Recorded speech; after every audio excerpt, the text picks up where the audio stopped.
Hello বন্ধুরা, এ দেখো আজকে আমি বাড়ির উপর থেকে নিয়ে নিয়েছি ময়া মাছ। ময়া মাছগুলো আমি ভালো করে কেটে দেখো ধুয়ে নিয়েছি।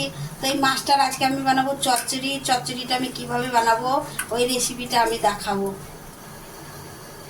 দেখো এর ভিতরে কিছু চাদা মাছও মিলানো আছে, আরও অন্য অন্য মাছ মিলানো আছে কিছু। এবার আমি মাছে মাখিয়ে নেবো লবণ হলুদটা। একটু লবণ দিয়ে দিলাম এবার দিয়ে দিলাম হলুদটা। এবার আমি মাছটাকে ভালো করে লবণ হলুদটা মাখিয়ে নিব।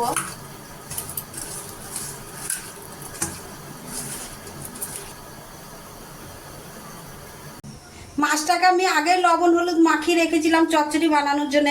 তো আমি চচ্চড়িটা রসা বানাবো, তো তাই এতে আলুটা দেখো আমি আলু দিব, বেগুন দেবো। তো আলুটা আমি এরকম করে আলু ভাজার মতো আগেই কেটে রাখেছি। তো আমি বেগুনটা কাটা দেখাচ্ছি।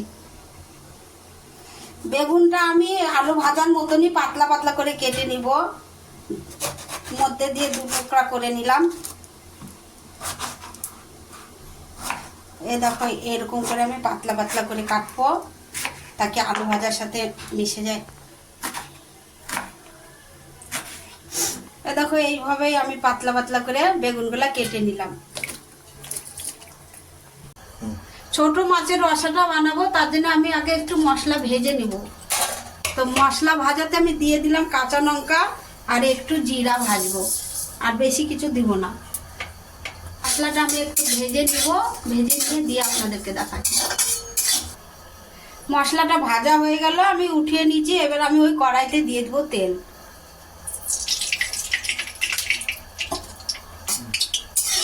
তেলটা গরম হয়ে গেছে, এবার আমি মাছগুলো ভেজে নেব।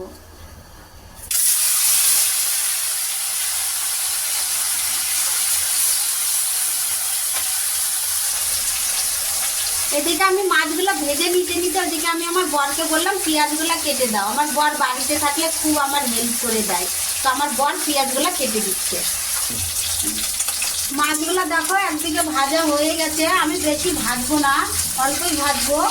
আর একদিকে উল্টে দিচ্ছি। আর এইভাবে আমি সব মাছগুলো ভেজে নিয়ে তারপরে তোমাদের সবাইকে দেখাবো।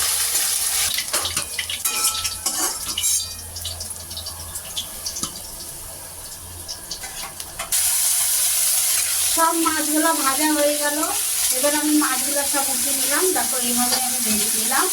এবার আমি ওই কড়াইতে আমি আর একটু সামান্য তেল দিয়ে দিব। তেলে ফোড়নে দিব আমি কালো জিরা,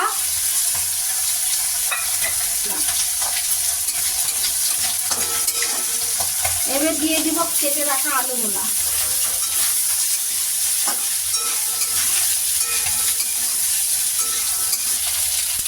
এবার আমি বেগুনগুলা দিয়ে দিলাম।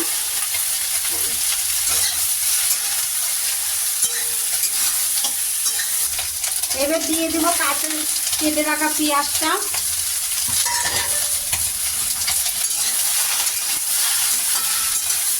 তাই আমি সব একসাথেই দিয়ে দিলাম। এবার আমি দিয়ে দিব লবণ, দিয়ে দিলাম স্বাদ মতো লবণ, দিয়ে দিলাম হলুদ। এবার দিয়ে দিলাম একটা কেটে রাখা টমেটো। এবার আমি একটু নেড়ে চেড়ে আমি জল দিয়ে দিব। এবার আমি দিয়ে দিলাম জলটা।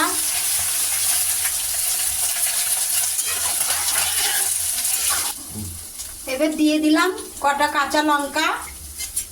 আমি অল্পই দিলাম, রসা রসা বানাবো দেখে, তার জন্য আমি জল একটু আর বেশি দিব না। এটা নিব ভেজে রাখা মশলাটা।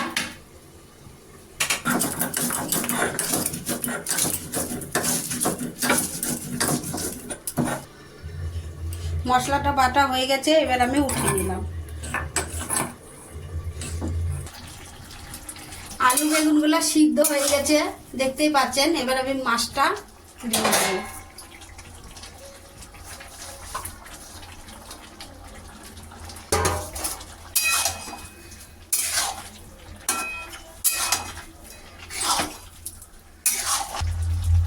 এবার দিয়ে দেব বেটে রাখা ভাজা মশলাটা।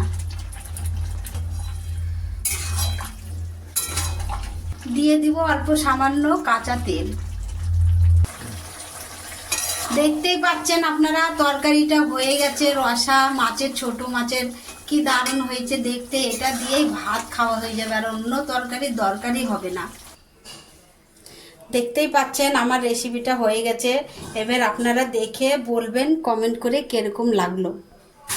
ভিডিওটা দেখে নিচে ফলো বাটনটা দাবানো ভুলবেন না আপনারা, সাথে লাইক আর শেয়ার করা ভুলবেন না।